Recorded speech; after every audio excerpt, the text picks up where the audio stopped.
Good afternoon and welcome to this Wilson Center Africa Program webcast on Beyond Remittances, Engaging the Diaspora to Meet Africa's Development Financing Needs. My name is Ian Gorecki and I'm a Program Assistant with the Wilson Center Africa Program. For those who are unfamiliar with the Wilson Center, it was chartered by Congress as the official memorial to President Woodrow Wilson. The Wilson Center is the nation's key nonpartisan policy forum for tackling global issues through independent research and open dialogue to inform actionable ideas for the policy community. The University of Pennsylvania's Global Go-To Think Tank Index report recently ranked the Wilson Center as one of the top 10 think tanks globally, and the center holds the #1 spots in both regional studies and institutional collaboration. The Wilson Center Africa program works to address the most critical issues facing U.S. and Africa relations, build mutually beneficial U.S.-Africa relations, and enhance knowledge and understanding about Africa in the United States. Today's event is being held under the banner of the Southern Voices Network for Peacebuilding. Established with the support of the Carnegie Corporation of New York, the SVNP is a continent-wide network of African policy, research, and academic organizations that work with the Wilson Center's Africa program to bring African knowledge and perspectives to inform U.S., African, and international policy on peacebuilding in Africa. One of the main components of the SVNP is the Research Scholarship Program. Scholars from member organizations are hosted by the Africa program here in Washington, D.C., for a 3-month resident scholar program. The selected individuals complete a policy-oriented research project and engage with U.S. policymakers and practitioners. The SVNP scholars share their research findings with these policymakers and practitioners, while simultaneously bringing local context and knowledge into U.S. policy discussions. Today, SVNP scholar Mr. Richmond Commodore will share the results of his research project with us. For those following us online, we will be live tweeting today's event and taking questions both via Twitter and email. To join the conversation, please tweet your questions tagging Africa Up Close and using the hashtag African Diaspora, one word. Or you can email your questions to africa@wilsoncenter.org. We will also be holding 3 more SVNP Scholar webcasts in the coming weeks. On June 2nd, we'll be hosting Violent Extremism in West Africa, Our Current Response is Enough, with SVNP scholar Mr. Osei Bafour Frimpong. On June 3rd, we will have Peacebuilding in the Democratic Republic of the Congo, Revisiting the Toolkit with Father Rigobert Minani-Bihuza. And on June 8th, we will have Countering Transnational Organized Crime as a Strategy for Peacebuilding in East Africa with Mr. Masai Askiram Gobena. Please see the Africa Program website for more details. I would now like to introduce Dr. Monday Muyangwa, Director of the Wilson Center Africa Program. Dr. Muyangwa will set the stage for the discussion and introduce our speakers. Thank you so much, Ian, for introducing both the Wilson Center and the Africa program and its SVNP program. I wish to join in welcoming all of you who are joining us from across the world to listen to this discussion on Beyond Remittances, Engaging the Diaspora to Meet Africa's Development Needs. As Ian mentioned, I am Monday Muyangwa, the Director of the Africa program at the Wilson Center, and I will be the moderator for this event today. Before I turn the microphones over to the wonderful panel that we have assembled for this discussion, let me start by setting a backdrop against which we're going to be holding the discussion today. So the topic of today's event, Engaging the African Diaspora, is fundamental to Africa's development. Its international relations, especially as the global financial landscape continues to evolve. With these changes, the manner in which development is financed is also changing. Traditional financing is under stress, but new opportunities are also opening up. For example, over the last few years, official development assistance to Africa has been in decline. and African governments have been on a path to seek alternate sources of financing for their development. One such potential source is obviously the African diaspora, which has a global presence as well as strong links to the continent. Approximately 140 million people worldwide, according to the African Development Bank. The diaspora holds enormous potential to contribute to Africa's development. Remittances from the diaspora to Sub-Saharan Africa are already greater than official development aid to the region. And more members of the diaspora are seeking ways to reconnect with Africa, including a number who are returning to live on the continent. While remittances have received the largest attention or received the most attention related to development, they're not the only way of financing development on the African continent.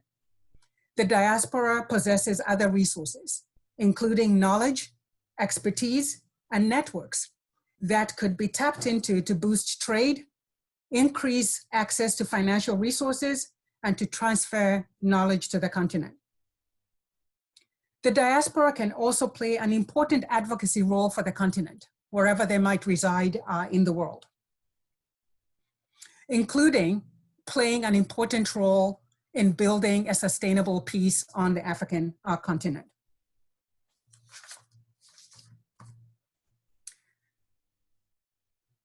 As I look back at my own experiences and as I look back at the literature on diaspora engagement, particularly as it pertains to Africa, I reflect on the immense potential that resides in this space, yet at the same time, I feel as if this is an underutilized and under-recognized resource. But my speakers today might set me straight on that, but that has always been my feeling. And before I start, let me just take a moment to clarify what I mean by the diaspora. I'm not only including those recent transplants from Africa, like myself, or what is often called the new diaspora. I'm also counting the millions of Africans whose ancestors left the continent, many by force and against their will, centuries ago, all the old diaspora. This conversation today will focus on the role that this full diaspora can and should play in fostering both development and peace in Africa. We have three very good speakers to help us look at how the role of the diaspora has evolved, why it is important to Africa. They will also look at the challenges and opportunities for engagement with the diaspora across the world to inform both Africa's development and peace. They will evaluate some of the past and current initiatives to engage with the diaspora and offer their recommendations on how to better leverage all of the diaspora's resources to meet Africa's development and peace building needs. So with that, we have three speakers, Ms. Sonia Plaza, Mr. Richmond Commodore, and Professor Jennifer Brinkerhoff. Each of them has been asked to speak to a specific dimension of the diaspora issues that we'll be looking at today, and then offer some recommendations for the way forward.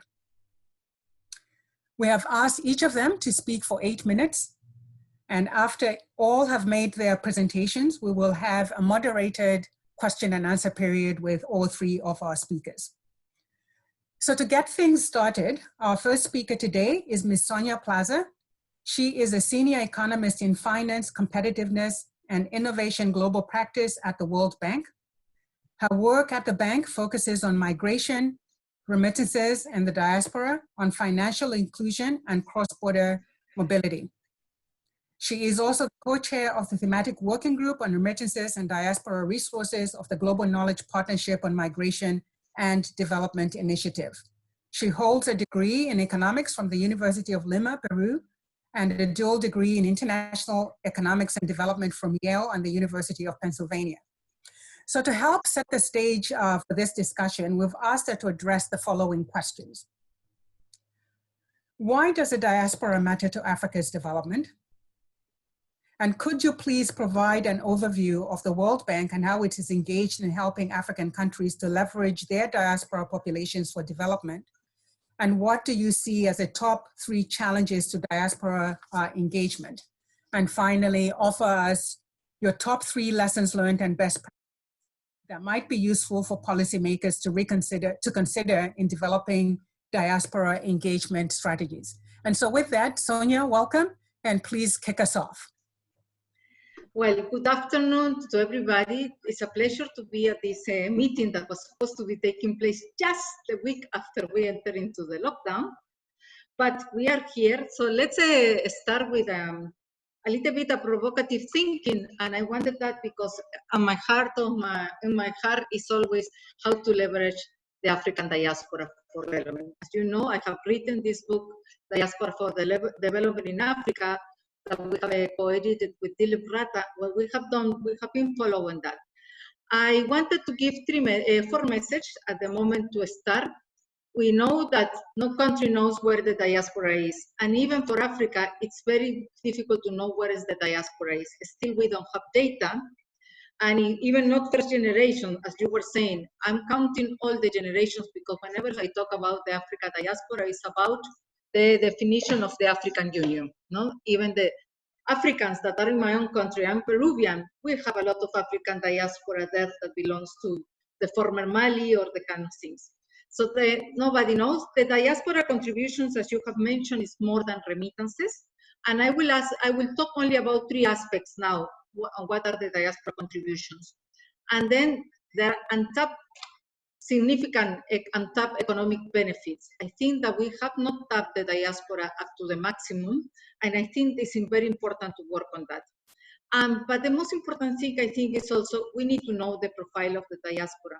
And sometimes we forget, and we always concentrate on the skilled diaspora. But let's not forget that the unskilled diaspora contributes a lot, and they can contribute on all the aspects. So I'm going to concentrate in 3 aspects that I would like to mention and why it's important. First of all, the diaspora contribute with remittances. And I want to speak now with remittances because, as you have mentioned since the beginning, Monday, remittances constitute an important part of Africa. And one of the things that we are seeing now with the COVID, we are going to see, and we have the World Bank has come out with the projections that remittances will fall down -20% and -23% for Sub-Saharan Africa. Okay, so remittances to Sub-Saharan Africa will go for 48 billion in 2019 to 37 billion in 2020. Now, you have mentioned very clearly that the remittances are more important official development assistance, foreign direct investment, and portfolio flows. What we are seeing right now with the crisis is that FDI is plummeted also, decreasing. ODA will be decreased because the GDP of the developed countries also will be decreased, so the percentage, the 0.7% that they have to give to in ODA will not happen. And then the portfolio also is decreasing. So the only source that we have to tap for external development financing will be remittances. So I will leave that with that question. So that's for you, and that's for everybody thinking, okay, what we can do is not, let's not forget remittances because at this moment it's crucial, more crucial than the other foreign direct flows. The other channel is skills, and the third channel is investments. Now, what are the benefits on engaging with the diaspora? First of all, the diaspora help to alleviate, support poverty alleviation and philanthropy. We have seen that the diaspora, whenever is an earthquake, whenever is a flood, there's a lot of philanthropic contributions. The diaspora can also support trade, technology, and knowledge transfer. There can be huge investments by the diaspora, and also we can look at some potential for the return. In terms of the support for trade, I think that the diaspora has been playing an important role on facilitating trade in certain countries because there have been a lot of commerce on knowledge transfer, on a lot of trade of nostalgic products. But I think that there's more to be doing. And let me challenge here the diaspora. I think the role of the diaspora now, and especially under the COVID, is to facilitate e-commerce, e-trade between the diaspora and the households the SMEs, micro SMEs. I think that we have to work at that. Now, the diaspora is also a source of facilitator of research and innovation, and it's also due to the cultural and linguistic abilities, is better able to adapt and establish connections and reduce, facilitate information. We can do a lot on technology and knowledge transfers, and we have not seen yet so much in Africa. I think that we can leverage a lot. There has been a lot of initiative for Africa to the networks of scientists and professionals, is the Africa Scientific Network. There's a lot of exchange between the universities, but I think that we can leverage more to do more twinning agreements and to work more with the technology people. So what are the key issues that we can discuss in terms of the skills? I think we have to be thinking that the skills of the diaspora can be tapped for established knowledge exchange, and some initiatives have included mentor sponsor programs. Some people have been doing that in certain sectors, joint research projects, peer review mechanisms, and virtual return, distant teaching. However, we have to know what the diaspora wanted to contribute. We have to have a survey of human resources available for the diasporas. We have to create these active networks, and we have to develop a specific activities and programs. Okay, there have been very small pilot initiatives, but we start something and then we discontinue. The US State Department have this initiative on the diaspora, and then we did something, but we discontinue. So I think that the networks needs to be completely engaged. And with that, I will move a little bit on what are a successful networks mean. What are the examples of successful networks? Successful networks are the ones who bring together people with a strong motivation, but at the same time, they keep them the strong motivation. Let me give you examples of failures. In Colombia, there was a red Colombia before, and then Peru have a red Científica Peruana. It started with a very strong motivation, but now, could you take a look at where they are? Disappear completely. So you have to motivate that network. And then the role that the members play, it has to be at the above level. They have to support and implement projects in the home country, but also they have to serve as a bridge and an antenna, what happened in the where they are living and in their own home countries. So one example that we can say has been successful is the example of China.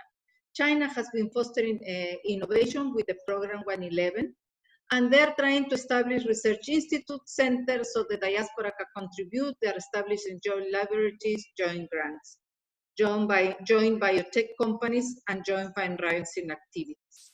That's a good example of how you can establish. A very not good example is my Latin scientific diaspora. The Latin scientific diaspora is not interested in moving back. Most of the countries have failed attracting the diaspora back. We are not well organized. Of course, we are very eager to interested in helping our countries of origin, and we are trying to work.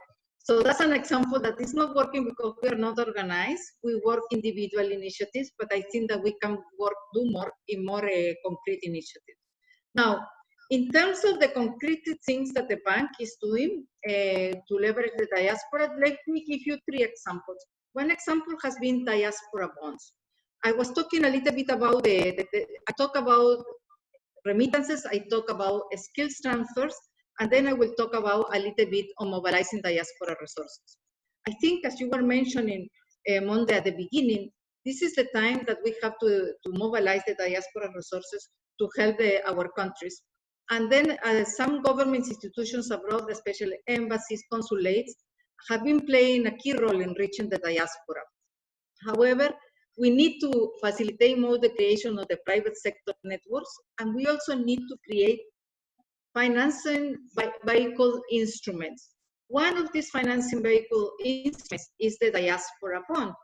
Remember that the diaspora have savings. These savings can be mobilized, and they can be diaspora bonds, they can be diaspora funds. Diaspora bonds have been done by India, Israel, Kenya has been doing, Ethiopia, and diaspora bonds funds a little bit Liberia. I know that the African Union is trying to create a diaspora fund, and there's a lot of potential to invest. The bank has supported, well, in the initial stage, supported Nigeria to issue the 300 million on the Diaspora Bonds that they have issued in 2018. It was the first time that an African diaspora issued a bond in the UK and in the USA. They registered in both, and they also registered in Nigeria.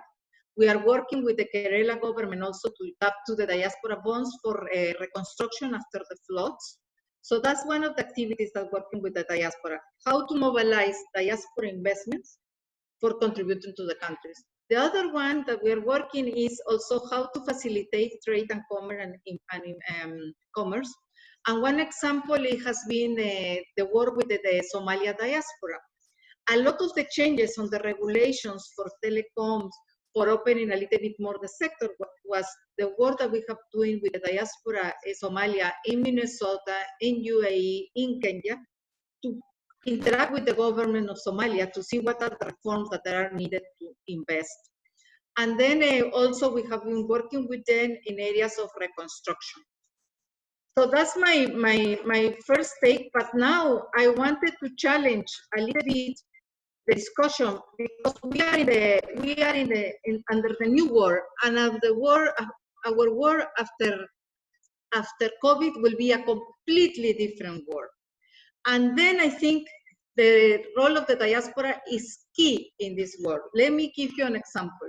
If you can see now, UK and Switzerland together with NOMAD, the Global Knowledge Partnership for Migration and Development, the World Bank, UNCDF, UNDP, we have issued a call to action. That call to action is asking to declare remittance service providers as essential services. But we are making a call for the diaspora in two things. One, create awareness on the importance of digital remittances, because at this moment, we have the problem of avoid the contagion, avoid contact person, and at the same time, a lot of the typical remittance service providers are closed. You cannot go to the agencies because they're closed in the countries of destination and the countries of origin.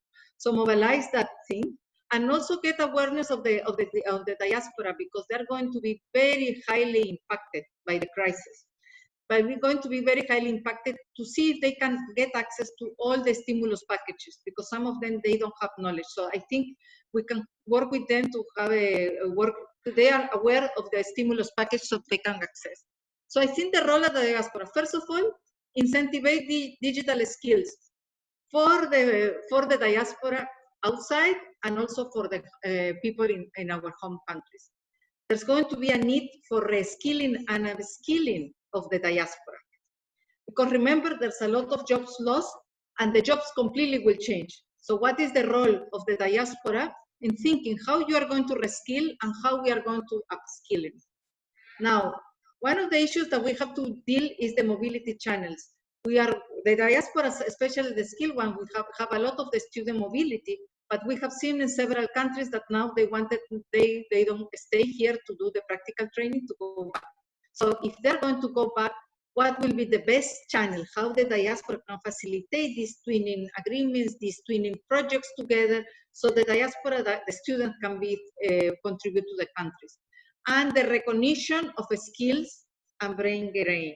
You saw the whole discussion that the doctors can be, why don't tap to the doctors who have been trained abroad, or like example, the African doctors, and be helping in COVID. So this is the time that we have to work on the recognition of the skills, but at the same time, train the people in our home countries, so we don't lose them, and by the contrary, it's un brain drain. But this is, for me, the three areas for the diaspora. Investment.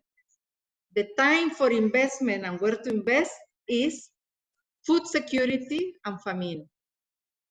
East Africa and the Horn Africa is being impacted now for a triple crisis, no? We have the recession, we have COVID, we have locusts, and we have floods. Everything will end up in a huge famine. Where the diaspora has been investing in agriculture and food security, I think this is the time. The second area that the diaspora has to come is in health. The diaspora, this is not the first pandemic. This is the area of several pandemics that are coming. So I think in this area, I think that the diaspora has to be an increasing role on mobilize resources for investment on health, and we can see how in what dire situation the health sector is in Africa. And finally, is a little bit more on the digital, how we can facilitate digital commerce, that I said first, digital financial products, and in terms of finance, if we wanted to think, and I put it easy for the table, how the diaspora can develop financial products that are the diaspora financial products that the people will be able to invest. Can we get some microinsurance products? Can we get some insurance products? How come it's not possible that the diaspora contributes to buy livestock insurance? For all the people in Africa, for all the livestock insurance that we have, where we lose a lot. And then what kind of digital financial products we have to develop? Digital ID is a problem in Africa, or IDs. So that's another role. With that, I think that this new COVID and this new war represent a big opportunity for the diaspora to contribute more to our countries of origin. And with that, thank you very much. I don't know if I'm in my time.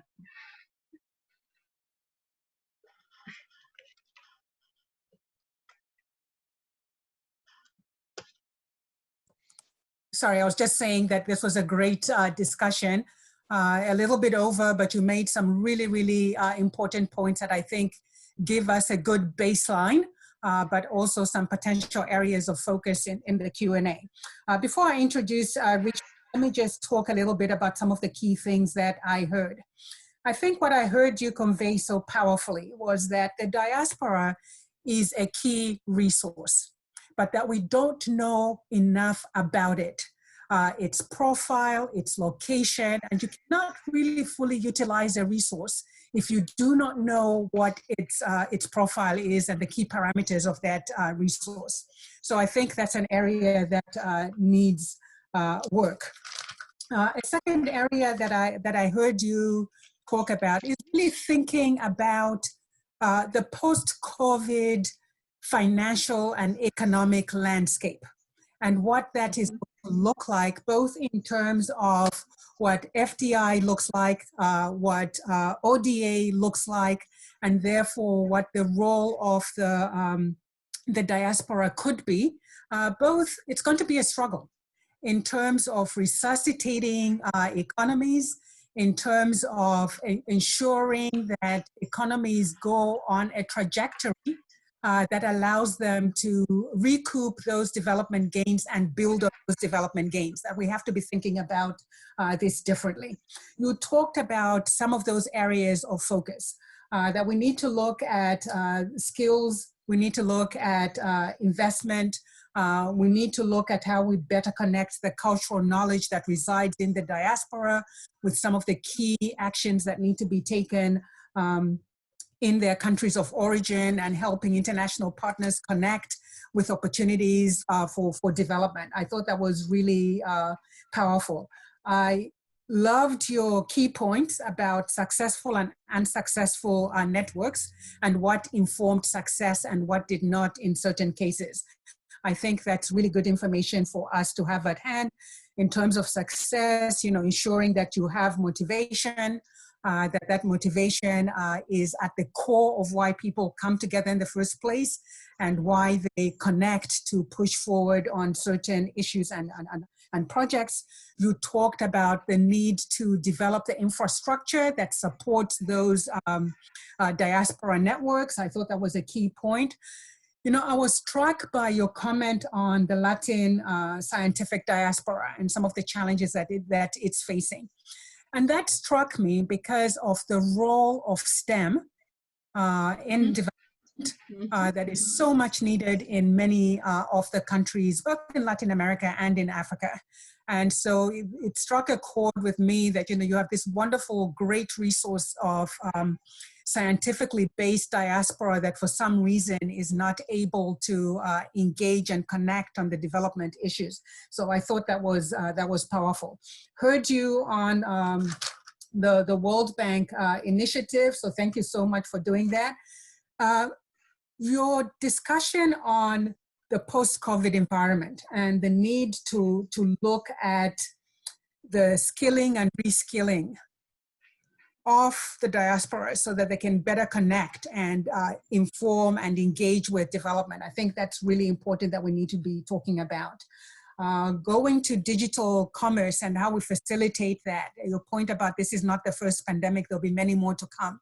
And so thinking long-term about what have we learned from this pandemic and how do we connect with it. But also what I appreciated your point about 3 areas of prioritization in terms of engagement.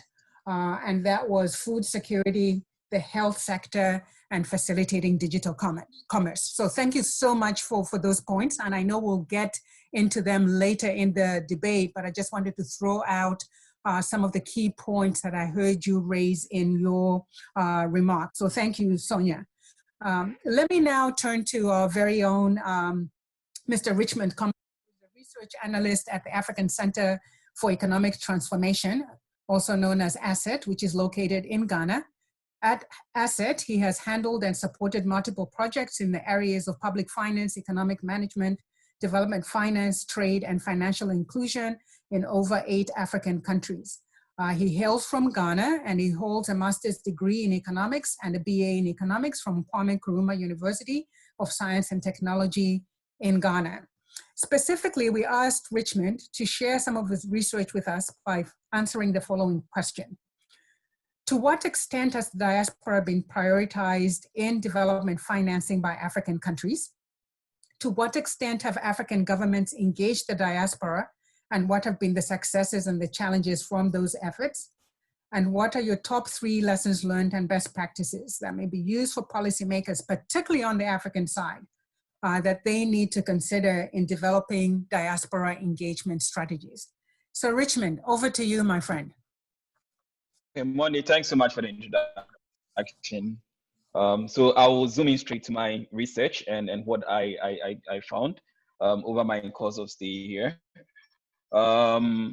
So I will touch briefly on priorities, the diaspora's priority for development financing in Africa.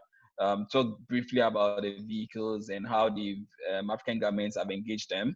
And then in my last point, to look at the challenges and then go on and talk about the lessons learned from the process. So essentially, my research here explored the experiences of Sub-Saharan African countries in their quest to harness diaspora finances for development. My focus was on looking beyond personal remittances for these countries from these diaspora groups. So if you look at Africa today, you realize it finds itself at the tight development crossroads because the usual funding sources are proving inadequate in the face of the mounting developmental needs of Africa. I think stressed that in the introduction. So now African countries are really exploring innovative ways of funding. I realized that they have to optimize all innovative financing sources and mechanisms. And this is now crucial more than ever for them. I mean, in view of the COVID-19 situation and what countries are currently going through and the aftermath, which actually Sonia has stressed on. I think the increasing prominence of remittances in recent past has actually triggered a lot of calls for policymakers to actually look at the diaspora as a potential source of development financing in Africa. You have about 40 million African migrants alone out there. If you look at the broader diaspora, you even have much more people out there.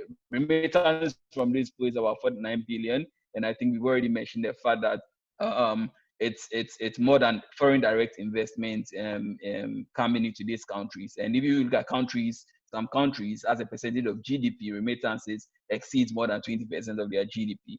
And this is a big deal. If you look at diaspora savings, I mean, some research works have indicated that when you look at the countries of Ethiopia, Ghana, Kenya, Somalia, Zimbabwe, Nigeria, and even DRC, you realize each of their diasporas have savings in excess of 1 billion. And these are very huge reserves that countries can potentially harness if they put their act right. So in terms of prioritizing, many countries have tend to are doing a lot over the past few years to leverage this huge diaspora resource out there. And you can see that in the kind of ministerial portfolios they formed solely to deal with the diaspora. You realize some of them have been coming up with various policies and strategies and various projects in order to deal with the diaspora. There are dedicated units even in the office of the president solely to attach that level of importance to dealing with the diaspora. You see some even coming up with legislations, and I found that in the case of Nigeria, that they've actually come with a legislation which established the Nigerian Diaspora Commission, and that is supposed to define the relationship between the government and the diaspora, which tells you how important the diaspora is. And if you look at the preponderance of diaspora summits over the past few years, far too common to see many African countries having one economic forum or the other and inviting the diaspora on board. Latest ones has been the Ghana Year of Return and its associated events that came with it. I think earlier this year, Togo also said they declared 2020 to 2030 as a decade of African roots and diaspora.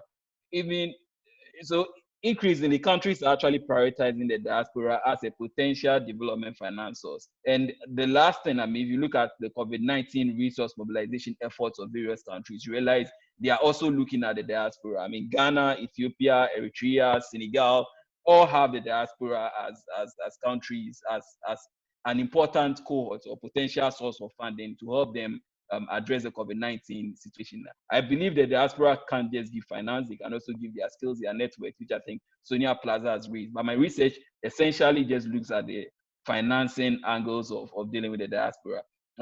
So in terms of development financing efforts, they have rolled out a number of vehicles to attract them. And I think I'll stress on just 3 of these vehicles. I had way more than that in my research. I think the first one is Diaspora Bonds, which Sonia has already talked about. But what I realized is, despite the general rhetoric about how African governments can leverage diaspora bonds to mobilize more resources, a lot of countries have been unsuccessful at it. I mean, so we look at the case of Ethiopia, which had to refund the bonds they exploited, they floated in 2011 to many Ethiopians of many Americans of Ethiopian descent. It was a problem. Kenya was undersubscribed in 2011. Ghana floated a golden Jubilee savings bond in 2007, which also had its challenges. It was also undersubscribed. And Nigeria, out of all the 4 countries, was the only one that has been probably touched more on it during the Q&A session. But what I found intriguing is that some other countries also come out with national development funds, or and these development funds are sort of like vehicles that countries use to mobilize and manage voluntary resources from the diaspora to support specific development activities. You see the likes of Rwanda, Ethiopia, Liberia, Zambia, and even Kenya putting different kinds of development funds in motion in order to get more resources from the diaspora. But I think one of the more successful ones have been the Ethiopia's own, which is the Ethiopian Diaspora Trust Fund, which has been useful to the country over the past few years and has even been more useful in this COVID-19 era. I think, and I think I'll dwell on it later on in the Q&A. The next vehicle I want to talk about is diaspora direct investment. So just like foreign direct investment, countries are actually increasingly prioritizing or pursuing direct investment in firms that are owned by the diaspora themselves or firms that are managed by diaspora, so that these firms will come and invest in their countries. And I think one of the countries I see doing a very innovative thing with the diaspora direct investment is Mauritius, who has come up with a one-stop facilities shops, one-stop facilities in its embassies and consulates in order to spur the flow of such investments. The Senegalese government recently is actually putting together grants and co-financing arrangements and even loan guarantees to facilitate diaspora direct investment. Now, in terms of challenges, countries have done a lot, I mean, over the past few years, but there's been a little traction with some of these things. The first thing I'd like to state in terms of challenge has been the poor state governments and structures for dealing with the diaspora. Most of these diaspora engagement units and staff are actually embedded in countries. So you have their ministry, their offices of the presidents and all that. But in order to engage the diaspora, you have to draw closer to them. you have to be closer to them. I mean, embassies in countries are doing what they can. Empirical evidence suggests that some of them don't have the right capacities to introduce remittances, to introduce the diaspora to financial opportunities and investment options in countries. Some countries have become very innovative in coming up with development diaspora associations, and this has helped them to actually draw much closer to their diaspora. So the poor state governance structure for engaging the diaspora has to be really looked at by many countries. I think Nigeria coming up with this Nigerian Development Diaspora Commission actually has taken a great step in actually organizing the diaspora and meeting them halfway in terms of their support to their country. Now, another thing that actually disrupts the efforts of governments in their quest to harness diaspora resources has been the perceived corruption in countries. And this has fed into this has led to a lot of lack of trust in such engagements. I mean, when you think of, I mean, just the beginning of this year,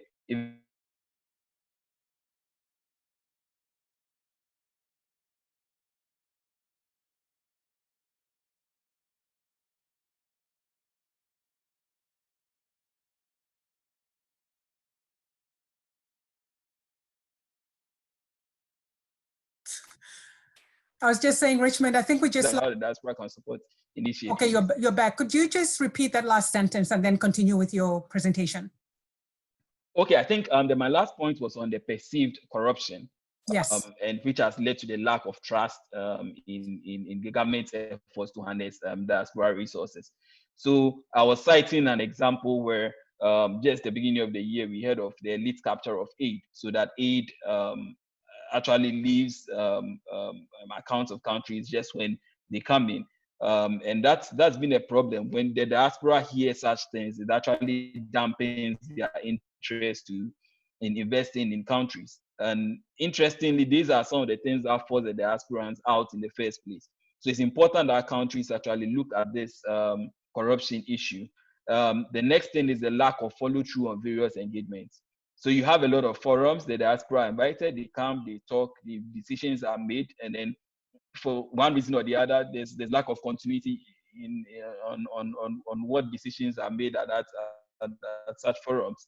So it kind of also when governments actually try to re-engage them, they kind of pull back, and that's actually causing problems. What we realized is that when there's a change in political administration, the agenda for diaspora also changes. But what has been interesting is that political parties have, in various African countries, have various innovative ways of raising capital. And I think if they can leverage the ways they use to raise capital for their various political efforts, channel it to the country, there will be a lot that will come out of it. The last thing is probably the poor marketing of a lot of diaspora initiatives, which has really affected a lot of diaspora bonds I mentioned. But I'll dwell on it further maybe in the Q&A. In terms of lessons learned, the first point I'd like to say is that good governance, transparency, and efficient public service delivery will always play a crucial role in attracting the diaspora to invest or support efforts in the countries. So besides them being a cornerstone for development, they also boost the contributions of diaspora, so that you have that most diaspora are not interested in most diaspora engagements have been not successful because the diaspora has concerns about how proceeds from these initiatives will be spent. So because of the perceived corruption, so governments will have to scale up efforts to tackle corruption. They have to make sure that for state-led initiatives, there are inbuilt measures to boost accountability and transparency. If you look at Ethiopian development, a diaspora trust fund, which was floated, I think they had a lot of inbuilt measures to ensure transparency. I mean, they made use of an eminent board of trustees, advisory council, which were made up of diasporas. Contributions are broadcasted on the websites of the institution. People see it every now and then. Projects that this diaspora fund invest in are well appraised and also put out there for everyone to see. I think diasporans love that level of transparency, and that would really help in bringing them to the table. Another concern I I see is that the kind of service rendered by consulates and embassies actually is a reflects on the government initiatives, diaspora initiatives in the destination countries, so that when governments, embassies and consulates do not provide them services that are at par with the kind of public service they received in the countries that these diasporans live in, then they become a bit frustrated. And this reflects poorly in the government's initiatives and erodes trust in public administration. It's very difficult reaching some embassies, reaching some consular offices.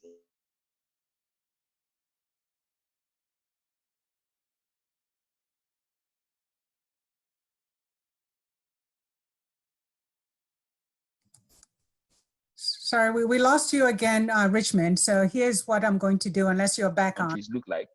So they they pull back when they see such initiatives. Oh gosh. Hello. No, okay, we can hear you. Just go to your recommendations. Hi, Mondi. Yeah, just go to your recommendations. We can hear you.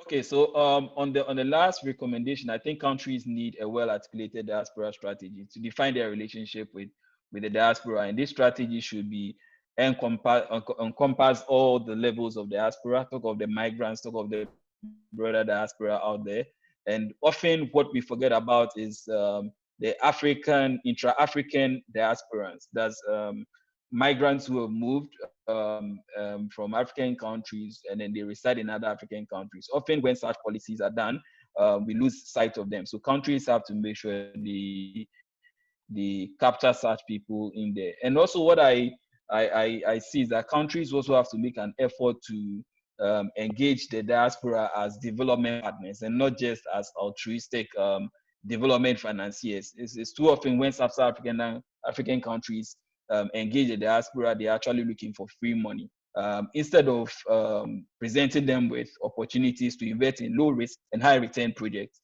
And I think when such things are done, it will get them to the table.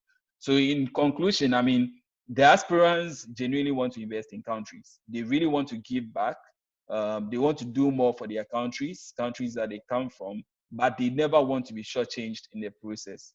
What I realized too is that governments will have to do a lot in order to evoke the trust of diasporans in their initiatives. The negative image out there on corruption, perceived corruption, and lack of transparency in their government processes has a lot of effect on such engagement. The third thing I would like to say is that government cannot do everything on its own. There are a lot of private sector vehicles out there who are doing a lot. What I realize is that collective remittances is common among the diaspora groups. So they collectively come together, they gather remittances to support their hometowns or their alumni bodies back at home and all that. That has been going on a lot. And governments can do a lot to actually support such initiatives. One interesting thing to realize the coming up of crowdfunding platforms. Richmond, I'm going to have to cut you off. See a lot of diasporans. Hello. I'm going to have to cut you off because you're way over your time and we want to make sure we leave enough time for presentation. So why don't you just conclude? No, so yeah, in conclusion, government will have to do more in order to get the diaspora on board, and it will take a lot of organizing the diaspora. It will take a lot of helping the diaspora build trust in the government in order to get them on board. Countries that have done that have yielded a lot of success. So that's all I have to say for now. I think I'll go in more into details when it gets to the Q&A section. Thanks so much. Thank you so much for those. I think a number of really, really important points. And I think what struck me was you reinforced a number of points that Sonia made previously. I think one of the points that you made that stuck with me was that, that remittances right now exceed more than 20% of GDP in some countries. And so this links into Sonia's point that COVID, there's going to be stress on those resources flowing in. But there's already such a high dependency. And so the development costs of those numbers going down, as well as FDI and ODA, they're really, really big. So having a really well thought out strategy on how you move forward in this post-COVID times is going to be key. You talked about the different vehicles that African governments have put into place. And I think, again, those reinforce the vehicles that Sonia had talked about, including the Diaspora Bonds, the National Development Funds, and diaspora investment in general. So we know that there is some thought has been put into developing this vehicle to facilitate that diaspora engagement in the economic and development space. And that's very, very important. I appreciated your discussion about some of the challenges that African governments have faced in terms of bringing these vehicles to life, managing these vehicles, and ensuring that these vehicles deliver on what they promised to deliver. Your discussions about the infrastructure that some African governments are putting into place, recognizing that the diaspora is a resource and a key actor in development and in peace in Africa, that they're putting in this infrastructure at the government level. I think that was a really important discussion in terms of both the policies, the legislations, the strategies, and the location of that strategy and the POCs within the African government infrastructure. There's a huge difference between something that resides in the office of the president versus something that resides in the Ministry of Lord knows what, social development or whatever. So I think all of those are key pieces of what we ought to be to be thinking about. Your discussion on corruption and the lack of trust is a big discussion. I know that many of us, as a recent transplant myself, we often talk across various African countries about how we would rather give money directly to private individuals, to family members, than give it to a government-sponsored, precisely because of the issue that you raised on the question of trust. Now, I do know, I don't want to paint all African countries with the same brush. I do know that some African countries are doing really well in terms of fighting corruption, and they rank really high on Transparency International and other such measures. So this is not for trying to paint all African countries, but it is a huge factor in terms of how the diaspora feels it can contribute, invest in, and participate in the larger development strategy. And so I think following up on that issue is going to be critically important. And whilst we talk about African governments that have made this transition, I am sorry to say that there are still some African governments that I think where the diaspora is viewed as a political threat. And therefore the engagement is anemic when it comes to that. It was not a desirable thing to do. And so that's something that we also need to acknowledge. But thank you so much, Richmond, for those remarks. Let me now turn it to a third and final speaker this afternoon, who's Professor Jennifer Brinkerhoff. She's a professor of public administration and international affairs at the Elliott School of International Affairs at the George Washington University.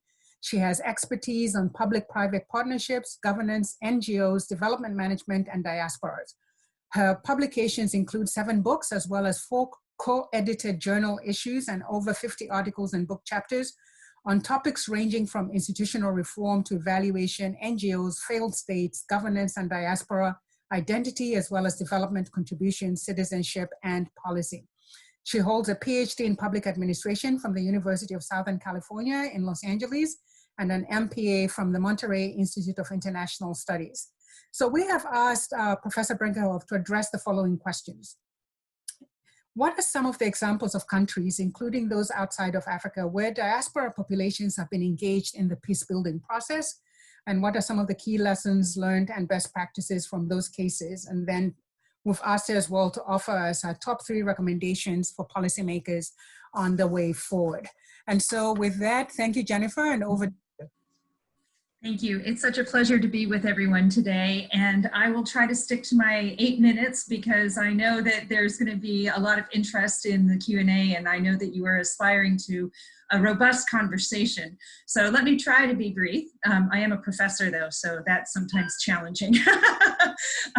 So I was asked to speak about peace building, and I would like to start by talking about what exactly diasporas do in terms of supporting peace building, and also what are their motivations, and then some examples as Monde had mentioned that you had asked me about.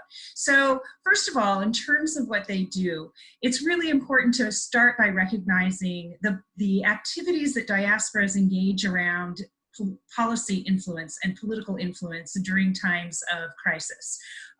They can advocate for political change.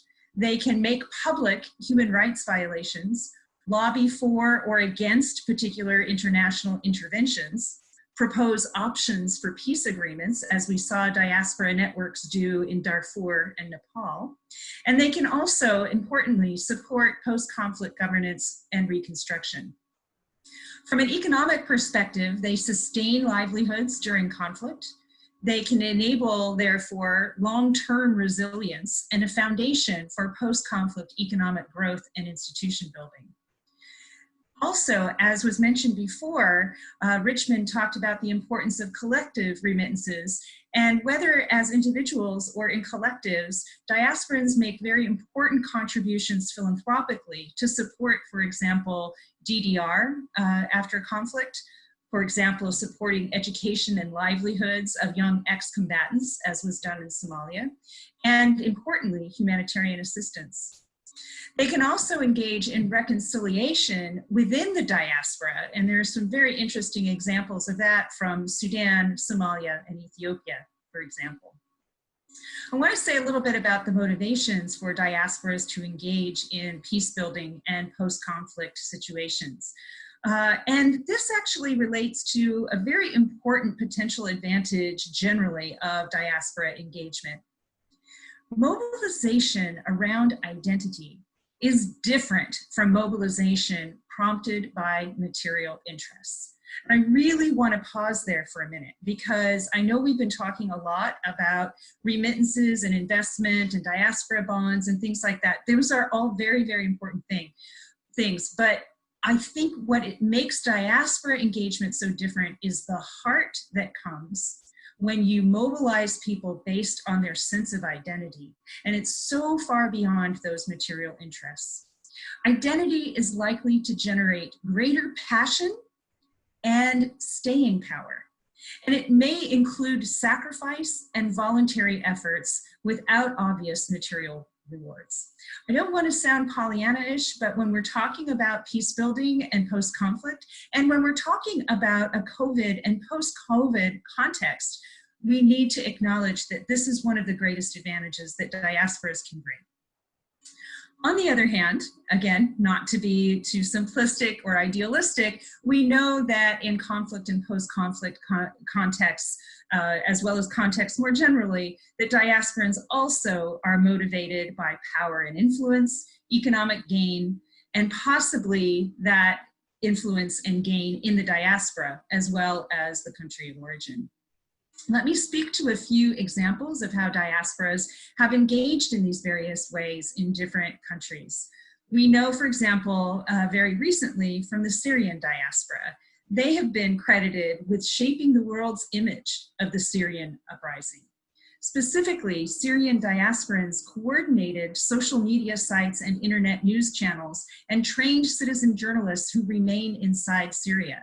In other words, they're importantly framing the conversation around Syria. They're also a source, Syrian diasporans are also a source of recruitment for combatants. So it's not a one perspective that reigns.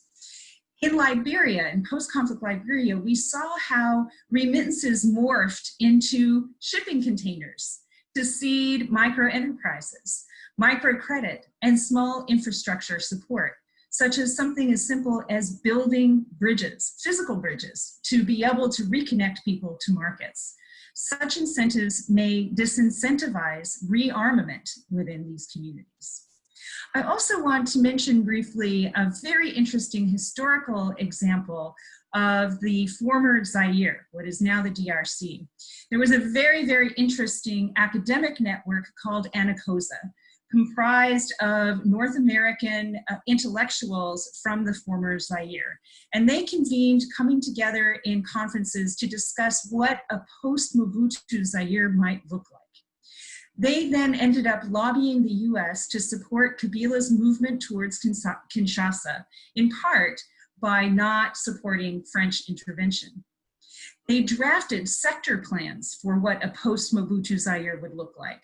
So those who were specialists in education put together a plan for what the education sector would look like, and so on. Some of the individual members of ANACOSA later joined the Kabila government, for better or for worse, as some of those who became ministers were later indicted on corruption. A more recent example of post-conflict governance reconstruction comes from a really interesting individual that I had the privilege of following for almost 15 years, Dr. Jammeh Adoum. He provided his expertise, in this case agricultural economics, to his country of origin of Chad. Initially, he was lobbying from the diaspora for an inclusive peace process in Chad, but he was later recruited by President Déby to be a special advisor on rural development, and eventually the Minister of Agriculture and Irrigation. While he was minister, he introduced performance management and participatory planning, among other things. He re-engaged the donor community in funding and strategy support. He served 1.5 years of his 3-year term as minister. I also want to talk about Afghanistan. Afghanistan is also a very interesting case because it illustrates what I called a latent diaspora. So it was primarily in the aftermath of September 11th that there was a perception of possibility for Afghanistan. And some young Afghan Americans mobilized for the first time around an Afghan American identity. They created a nonprofit organization called Afghans for Tomorrow and facilitated volunteer efforts that were short-term and easily fundable. Among other things, they provided training in information technology and finance for the Ministry of Finance after Afghanistan was liberated from the Taliban at that time. And of course, when we think about recruiting from the diaspora, we can't forget Ashraf Ghani. He was an anthropology professor at Johns Hopkins University and then ended up being a World Bank senior social scientist, and of course is now co-president of Afghanistan. Some key lessons from these countries. First of all, individuals matter. We saw that in the case of ANACOSA. We see that in the case of Ashraf Ghani, and we see that in the case of Jammeh Adoum in Chad. I worry sometimes that we focus so much on the numbers of diasporans and the groups of diasporans without forgetting how pivotal individuals can be. The second lesson I draw is cautious optimism. Sometimes the gains may be short-term, as was the case with Jammeh Adoum's tenure as the Minister of Agriculture. Intentions and agendas may also evolve, as we saw with ANACOSA, and also in Liberia with the evolution of post-conflict remittances and philanthropic support. Diasporas are not a panacea and may exacerbate tensions, particularly when they're viewed as challengers to power. Note the current situation with Ashraf Ghani, or if they lack relevance to the political capital strategies of the current power structures. This was the case for Jammeh Adoum. Leading such an important ministry was too important a political plum to be given to a diaspora outsider for very long. So the top 3 lessons learned for policymakers regarding diaspora engagement strategies. These all come under the general recommendation of engage. There are significant advantages that diasporas can bring. And 1, it's important to treat diaspora potential as a hypothesis. Diasporans may demonstrate extended and deep grievance over time, or they may be experiencing conflict fatigue and be uninterested in engaging, or they may be very, very motivated to engage. The second one is one that I've said ever since the beginning of my research on diasporas, which dates back to 2001, actually. Target the mobilized, don't mobilize the targeted. And by that, I mean that because we have to treat diaspora potential as a hypothesis, what is the best way of knowing who it is we should be engaging and how? The best way to know people, and we know this from the Bible, right, and from other religions, is by their actions. If they are already organized, if they are already active, then that tells us something about who they are and what their motivations are. The third lesson is to engage, but not privilege. And this is something that we saw, for example, in Ethiopia, in their very ambitious efforts to incentivize diaspora return and diaspora investment. It was very much a trial and error process, where they ended up having to roll back some of those incentive policies. For example, granting land to return diasporans, or the waiving of import duties. That created quite a lot of resentment on the part of those who worked very hard and stayed in country during the conflict. So I'll stop there, and I look forward to the conversation. Thank you. All right, really fantastic presentation. Some really important points. And I do like how we started out with Sonia from the very broad, went down to Richmond to very specific for engagement in Africa in general, particularly in the economic space, and bringing it to peace building question and to peace in Africa. So thank you so much for that, Jennifer. I think a number of key issues that I heard from you. I do like that you started us off with the whole idea of laying out the different ways in which the diaspora can support peace building, whether it's pushing for political change, whether it's highlighting human rights abuses, or proposing options for peace agreements and supporting the post-conflict government reforms. All of those are very, very important, and different diasporas could play different roles within that. I also do like that you cautioned that in some cases the diaspora can exacerbate the situation in home countries. Their actions can exacerbate that, and that's important to know. And it's important for us to always have in the background, because you're absolutely correct. We've seen this play out time and time again in various countries. So thank you so much for that caution. Your point for is absolutely critical in terms of its staying power, and that have to do with identity versus material interests. That was a really, really powerful point. And again, it's something that we ought to think of. Not all diasporas are motivated by the same thing. And typically on the African continent, sure, this is the same it could be the same in other regions, but I know the African continent better than other regions. The question of identity and citizenship and the various ways in which that identity plays out on the African continent remains to this day. I think because the state building process has been so difficult and it's so young, many states in Africa are so young. So remembering that as we think about the role of the diaspora and what matters to the diaspora and how we engage with them, I think is absolutely key.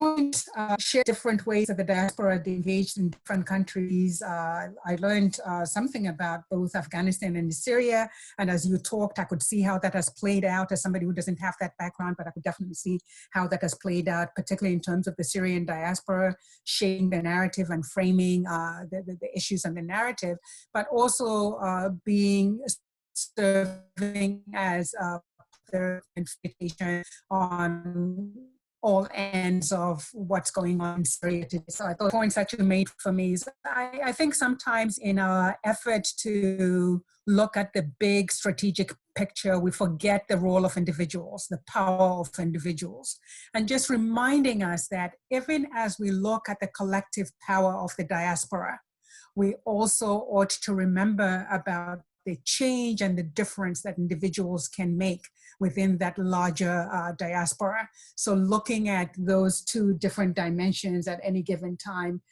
is so important.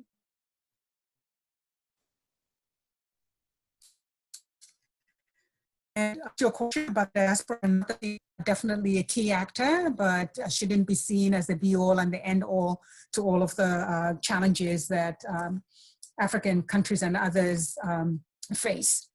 And then your recommendations on the importance of engaging and how you engage, that how you engage actually matters, that's going to be both context-driven, but also depending on the different countries and what the issues are at stake. Your point about targeting the mobilized and not being the source that mobilizes the target. That's a really, I mean, it sounds like a slogan, but when you think about it and break it down, it really speaks to whether your efforts will be successful or not to some extent, or whether they will just fizzle out or they'll become another path for contentiousness or whatever. And then your other point about being careful not to engage the privilege. Not to privilege the diaspora in terms of how you engage. That is really, really important. You are talking about a continent in which the Gini coefficient is increasing. You're talking about a continent where there is definitely a sense of, in some quarters, that the diaspora, particularly the diaspora that went outside of Africa, have more resources than those who are on the continent. And for them to be privileged in that way actually exacerbates some of the key issues back in the country. So thank you very much for raising that. And with that, I think we had 3 really, really good presentations, a lot of discussions and points that were raised. We have about 20 minutes for discussion. And I see that we already have some questions that have come through. So just excuse me, I will read those questions to our authors. So thank you again to you, the participants, for listening in and sending us your questions. So we have a question here from Diana Warira, and her question is, what incentives do you think would work to enhance diaspora collaboration in knowledge and expertise exchange in order to enhance socio-political development in Africa? That there's a lot going on the economic front, but not as much in strengthening Africa's social and political development. So that's one question. Our next question is from Ni Akwete, who talks about Africans try and spend nearly 100% of their remittances, but they are largely hostile to embassies here and to their home governments. What should the diaspora, rather than the governments and the embassies, do in order to build warmer relations and boost remittances? So that was really a question that, we talked, sorry, Richmond, you were talking a lot about what governments need to do in order to attract diaspora engagement. And so, and this is a question for all of you. Ni is flipping that question and say, okay, we've talked about what can the diaspora and what should the diaspora be doing to build those warmer and more trusting relationships. And then the third question is from Jim Sher. And his question is, are there any positive examples where African diasporas have successfully contributed to countering violent extremism efforts in Africa, such as through de-radicalization? So I will turn it over to you to respond, and I'm going to give you, please spend about 2 minutes on each response, and I'm going to go back to front this time. So I'll start with you, Jennifer, for your response to any of the questions that you want to respond to, and then I'll move to Richmond and then Sonia. So Jennifer, whichever question you want to take of those 3. Well, I'll start with the one on incentivizing knowledge networks, because I think there are a lot of individuals who would be highly motivated to give back, but just don't know how. They don't know the vehicles.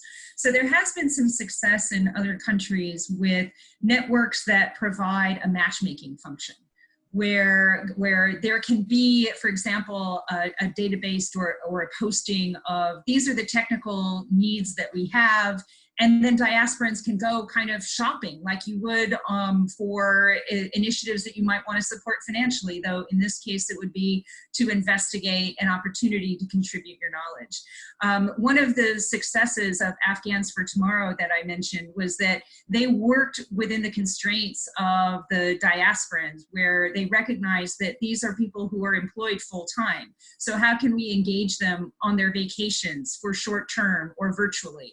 So to the extent that specific opportunities to engage with your knowledge and expertise could be shaped around that kind of structure, accounting for short-term, accounting for virtual opportunities, and being very specific about the knowledge need and the task, I think it would be much easier to mobilize. In terms of examples of countering violent extremism, there are some very interesting examples from Somalia, where the diaspora has engaged to try to provide education and disincentivize continuing clan warfare. And I don't want to take much time, so I'll end there, but it's definitely something worth investigating.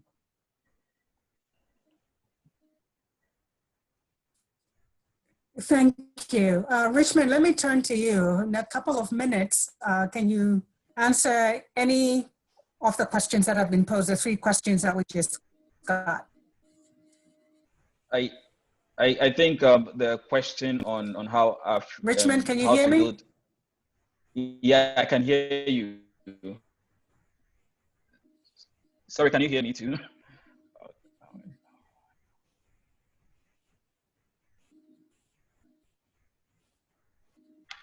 Over to you, Richmond. Hello. Yeah, Moni. So I was responding to the one about how African embassies could do more to build trust with the diaspora. I think I mentioned in my presentation the need to provide a better service, because embassies interface with these diasporans, and the more frustrated they are with the processes, the more hostile they become with governments themselves. And I think the diasporans themselves also sometimes have to take their time with governments. I mean, I remember in Ghana there's been complaints about how whenever they get in terms of engagement, they want to directly go to the highest man on top. So the minister, if they don't get to speak to the minister or the president or someone, they don't feel welcomed, and they tend to feel that they are not needed. So I think it's important that the diaspora also learn to go through the bureaucratic processes for engaging the government. If they do that, it's going to help. But I think the government also have to simplify the process of engaging the diasporans. I think more has to be done on the government's part than the diaspora themselves. Because at this point, the government need the diaspora more in order to meet its development objectives.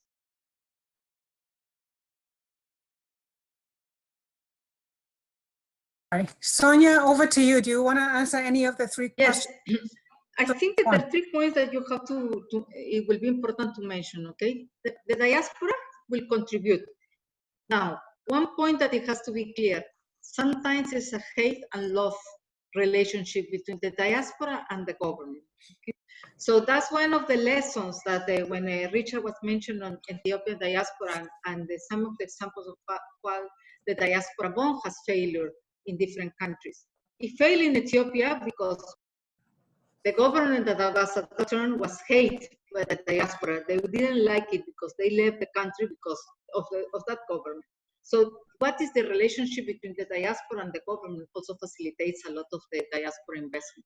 Now, the second point is the diaspora needs a conducive business environment. So if there's a very good rules and regulations, there's a sound and transparent financial sector, rapid and efficient core system, safe work environment, but the most important is the trust. So I think putting too much pressure to the embassy that is not being so friendly. Non-embassy is friendly, okay? You have to do on the line when you have to get a paper. Like, I'm a Peruvian diaspora, and I cannot believe it. I have been a teacher of all the Diplomatic Academy of Peruvian, and then with that, I don't have that service. I have to be in the line, the kind of thing. And also the embassies and the consulate, they don't have the resources. For sure, they have to serve the diaspora and they have to give them the investment, but they have not to be different incentive. It has to be equal for the foreign locals and for everybody. So I think in that one of the things, we need to build trust and don't expect too much from the government, because several times the government tries to do things, but it doesn't work. So the diaspora can do also several things by themselves, trying to work with the government. And an example is the case of Somalia. At the beginning, there was not so much dialogue, but if you establish that public-private dialogue, you can achieve things little by little. On terms of the counter-terrorists, I think the case of Somalia is very important because it's only to look at the diaspora even when the kids are outside, when the kids are in Canada or when the kids are in the United States, because they try to educate them and try to avoid any kind of things. And then also the kids that are in Eastleigh, for example, in Kenya, they're looking for a lot of contribution to the diaspora and contributed, but then because they know the whole context. So I think it's important to do that. And I will finalize saying that all the experience that we have to build these diaspora flows or diaspora investment forums, it has to be concrete activities, because the diaspora gets tired to meet, another diaspora investment forum, and there's no concrete activity that it comes out. Okay, so that's why it's important. Over to you.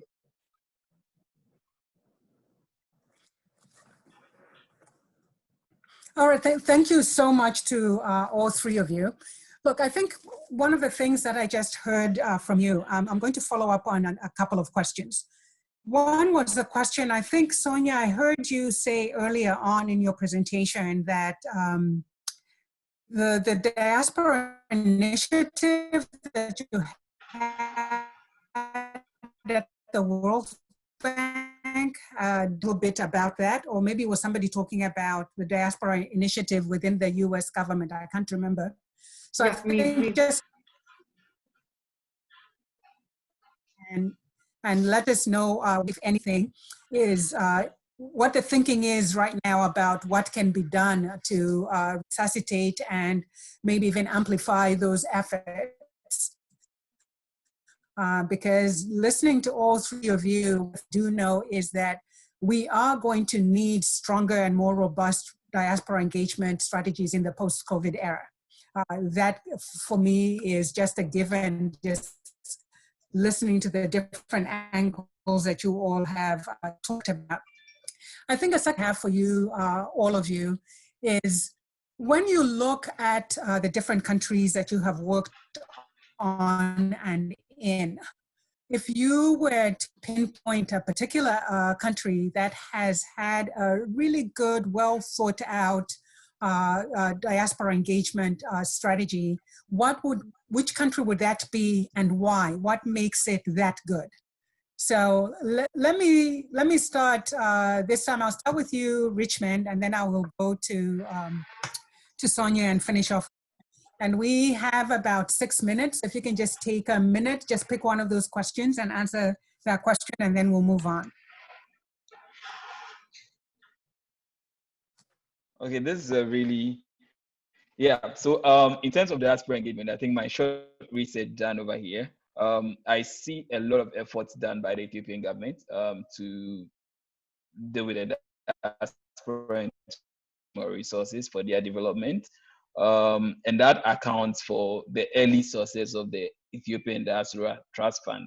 I like the innovation attached to that platform and the way the government went about it. I mean, it's suffered some challenges in recent times, but I think if the government's able to manage its political tensions and stuff down there, they can rake in more. I know I can't mention any other country, but I also feel Nigeria has done a lot on the policy and legal front, coming up with a whole legislation to establish a diaspora commission. It's really, really big on the African continent to even appreciate the diaspora more, they've declared 25th July as a National Diaspora Day in Nigeria. And so you realize they are doing more things to appreciate the diaspora. So I'll probably look at these two countries. Senegal doing awesome work as well, but I think I don't want to talk too much. These are the two countries I think people can learn very good lessons from. Sonia? First of all, it's very important because when the government changed, the politics and whatever the diaspora strategy, the diaspora commission changes. Example, Kenya has a very good diaspora strategy, a diaspora group, everything at the beginning of the 2000s. Then the government changed and nothing happens. No, the meetings were happening. So Nigeria has been constant in doing different initiatives. Some they have NIDO, for example, some initiative that failed, some initiative that has been surviving. Then Jamaica is also very constant in doing the National Jamaican Day. They put together, but again, it's the same thing. You're talking and talking together, but there's nothing concrete that comes from the diaspora. So what is that? Sometimes I am more inclined and the diaspora engagement strategy and examples, some countries have done, all the countries in Eastern Europe have done the diaspora strategy, but it will be now to know what has been implemented and it has been successful or not. So because there was a lot of money that the European Commission gave to a lot of those countries in the Balkans and everything to write the diaspora strategy. At the end, the government changed, and I don't think that not much was progress. Okay, and then and also what is to the engagement is what I was saying, the profile of the diaspora. What areas they want? Do they want to preserve the identity as Jennifer was saying? Armenia diaspora is an example. They have a lot of cultural and interactions to preserve their identity, the same as the Jewish diaspora. Okay. What other diasporas wanted to contribute more. And I think one example is the Somalia diaspora. With a failed government and the conflict and everything, the Somalia diaspora still, some of them, they went back and have been killed. I know personally the sister of a friend who went as a diaspora with a high position here in the United States and was killed when she was working in central bank government. And others are invested. So I think it's depending on the country, but I think that it has to be a constant, it's a very good level now that maybe from the host countries, before it was the US State Department, the USAID that was supporting, but now I think also DFID UK will be supporting a lot of these initiatives, given that the current crisis. Over. You're mute. You're mute. Oh, I'm sorry. I'll say it's now over to Jennifer. You have the last word on this. Okay, great, thank you. So I just want to very briefly amplify a little bit of what Richmond was saying about Ethiopia, because I think it's a very interesting case, but it has a deep history that is not as well known perhaps, that I had the privilege of being able to study a little bit on the ground. A lot of times what makes these kinds of policies really effective is the informal relationships that undergird them. And there was a time in the history of the evolution of Ethiopia's policy framework where there was a very, very interesting partnership between the person from the ministry who was in charge of that policy framework and the returned diaspora entrepreneurs who convened regular conversations with them together where they were talking about the policy constraints to their economic success. And it worked on both sides, like the diaspora explaining what wasn't working for them, what needed to be changed, and the government sometimes having to explain why we can't change that. But let us explain. Let us not just say no. Let us engage. Let us come to a shared understanding. So that was very important. And the success was really grounded on the personalities and motivations of the individuals who were involved in it. Since I get the last word, I want to say one thing that we haven't talked about that I just don't want to let it go and have this event end without throwing down the gauntlet to other diasporans. And they may not be the ones who are listening, but a very, very important source of diaspora contributions that we have not talked about are the individuals who work in multinational corporations or who are otherwise involved in international business networks, who have a tremendous opportunity to explain to their counterparts and their colleagues about their country of origin and why investing there could be a fruitful venture. They are the ones who can also explain why the investment environment may not be as daunting as it seems, and to help navigate those successes. So we can't forget that that is an extremely important resource for the future of the continent. Thanks.